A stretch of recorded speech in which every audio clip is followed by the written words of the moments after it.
Kansas City Royals are going to the ALCS, how they swept the Angels, and looking ahead to their matchup with Baltimore. Also, everything KU from the weekend, including Clint Bowen's first game as interim head coach, up next on this Monday edition of Good Morning KU.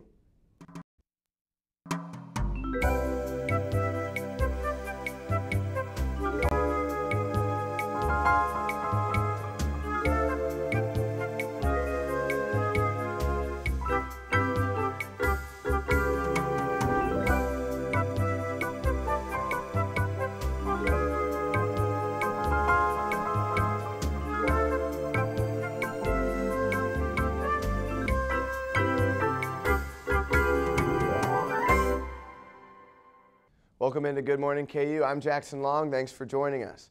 The Kansas City Royals were up 2-0 against the team with the best record in baseball, the LA Angels. And after some of the most dramatic action of the postseason, 2 11th-inning home runs from Eric Hosmer and Mike Moustakas, the Royals decided to make the series clincher more of a party. Top of the ninth, on the right man on the mound, Greg Holland against the Angels sensation Mike Trout. He was no match for what seems to be destiny at this point. Royals sweep the series 3-0 and win the final game comfortably 8-3. Mike Moustakas and Eric Hosmer each went deep again. Alex Gordon hit a 3-run double off the wall in the first inning to begin the rally. James Shields provided a quality start on the mound, striking out 6 as the Kansas City Royals, are headed to the AL Championship Series. They will match up with Baltimore in the best-of-7 series beginning on Friday. The Royals won 4 of 7, ironically, against the Orioles during the regular season. KU football now. The Jayhawk team lost its first game under interim head coach Clint Bowen. West Virginia took down Kansas 33-14, trailing 26-0 at halftime. The Jayhawks were able to create a little bit of optimism, winning the second half 14-7. Special teams played a big part in the game. KU had some nice plays of their own, including recovering a fumble on a punt. And here's Nick Harwell capping the game in the fourth quarter with a sensational punt return with just under 3 minutes remaining for the Jayhawks' second score. West Virginia had a kickoff return of their own in the win. The Jayhawks will host Oklahoma State this weekend. KU volleyball now. Check out the scoreboard from yesterday. Kansas loses in 4 sets to Texas. They dropped the first 2, and after making an attempt at a comeback in the third set, winning 25-20, they lose the final set 21-25 against the second-ranked nationally Texas. Chelsea Albers with 17 kills. She ranks top 5 in the Big 12 in that category. They nearly pushed the rally into the 5th set, but came up just 4 points short. Next up, Friday against Baylor at 7 p.m. KU soccer now. Here's your scoreboard from Sunday as well. Kansas wins 2-1 against Missouri State. They now hold a 13-1-0 record, a very impressive tally for the Jayhawks soccer team. Taylor Estrada with her first career goal. Ashley Williams also added a goal. Both goals came in the second half for the Jayhawks. They have Texas next Friday. Welcome in our Chiefs insider now, Griffin Hughes. We'll take a recap of the game. The 49ers beat the Chiefs in a game that it was very close during the duration. One that maybe the Chiefs could have won. We'll get into that in a little bit. But we're going to play a little buy or sell with Griffin here. So we'll take the first question here. Buy or sell? Are the Chiefs a contender? I would buy that. I think what they've done is they've lost a couple close ones, but they're still a contender. They've still got a great running game. Alex Smith is still a good quarterback, maybe not elite, but he's still good. The defense, one of the best pass rushers in the NFL. I would buy them being contenders this year. All right, next question now. Chiefs outplayed the 49ers. Do they deserve to win yesterday's game? Do I get a buy for the first 3 quarters and a sell for the fourth quarter? Because the first 3 quarters, definitely. They went in the fourth quarter up 17-16. All they needed to do was hold, maybe get one more touchdown, it'd have been it. They had a costly turnover, some really questionable play calling. So first 3 quarters, definitely outplayed. Last quarter, they just kind of choked it away. And you mentioned Andy Reid's play calling there.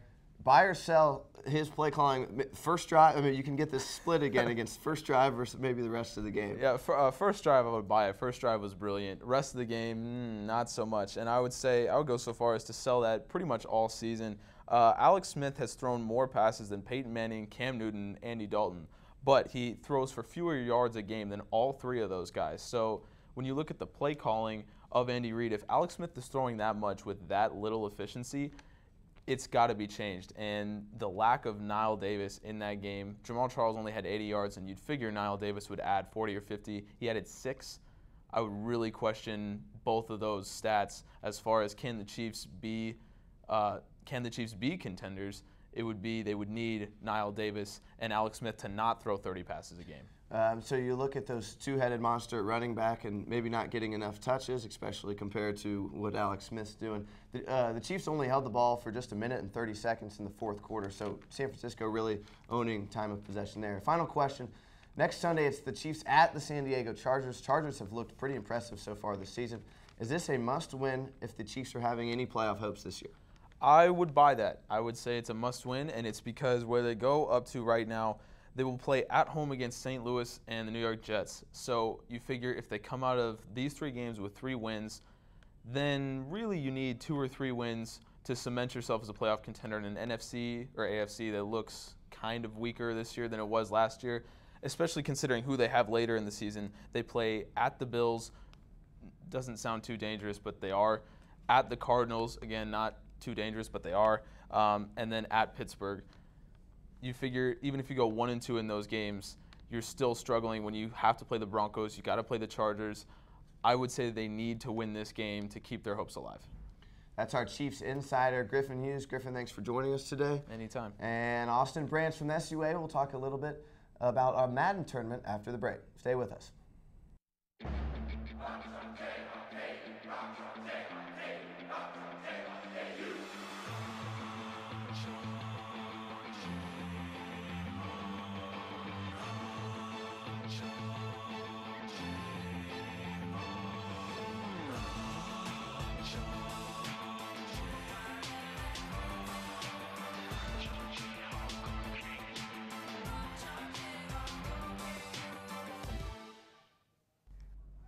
Welcome back into Good Morning KU. I'm Jackson Long, sitting alongside Austin Branch from the SUA. Thanks for joining us. Glad to be here.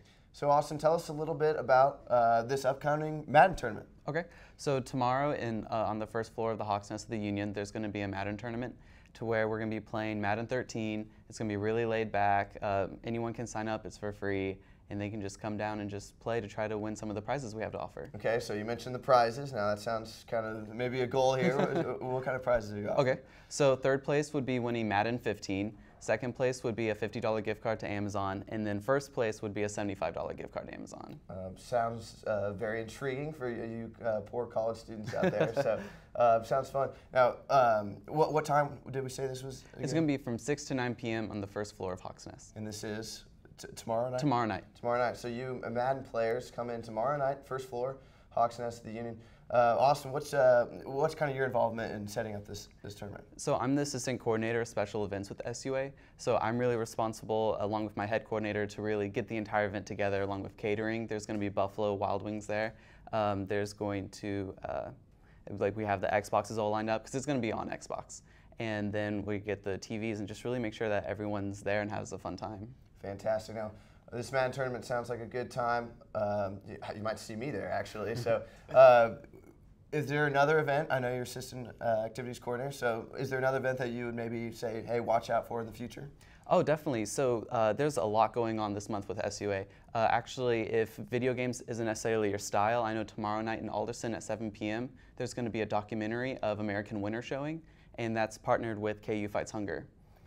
Austin, thank you for joining us today on Good Morning KU. Thank you. And we'll be with news after the break. Stay with us. Hi, I'm Mumbai Mudari. And I'm Gabby Naylor. This is your Monday Good Morning KU News Update. Investigators recovered 28 bodies in Iguala, Mexico, where police were engaged in a deadly clash with student protesters a week ago. Some 43 students are reported missing after the confrontation with the police. It is not clear whether or not any of these missing students are among the dead. The Iguala City Police are being investigated for misconduct after a series of violent incidents last weekend that resulted in 6 deaths and a dozen of injuries. 22 Iguala police have been arrested. The U.S. government has begun using Apache helicopters to attack ISIS targets in Iraq. The helicopters were initially deployed to Iraq in July for defensive purposes. These purposes were changed when President Obama announced that airstrikes would be used against ISIS targets. The helicopters open new capabilities for the U.S. military, but also run the risk of being attacked by ground fire. Olympic swimmer Michael Phelps will attend a program after being arrested for a DUI this past week.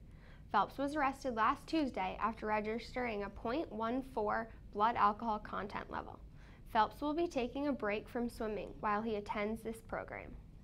A group of Greek leaders on KU's campus formed a sexual assault task force to create a dialogue about sexual assault prevention. The goal of the task force is to educate the KU community on sexual assault awareness in order to move towards finding a solution. The task force was made in light of the Kappa Sigma fraternity being suspended after allegations of sexual assault at a party a couple weekends ago. An American photojournalist with Ebola is on his way back to the U.S. for treatment after becoming in contact with the disease in Liberia. Ashoka Mukpo was freelancing with NBC News when he got sick last week. Mukpo is the 5th American with Ebola that has returned to the U.S. for treatment, the 2nd to attend Nebraska Medical Center's Specialized Isolation Unit. That'll wrap it up for the news update. After the break, I'll be back with Andrew and the weather. Welcome back. Hey Andrew, how you doing out there? Good. It's pretty good out here right now. Good. It was a pretty chilly, rainy weekend, but how's today looking? Well, it's looking to be about 70 degrees today. It's going to heat up tomorrow back to 80, so we're going to feel that heat again. During the weekend, though, it's going to cool back down to about 60, get a little rainy, too. Okay. So at least we have today to look forward to, some nice crisp weather. But how's it supposed to look in Baltimore? For Baltimore, it looks like there's a chance of rain. It's going to be about 66 degrees. Getting ready for that Royals game. That's what I like to hear. Thank you, Andrew. Have a great rest of your day. Thanks, you guys, too.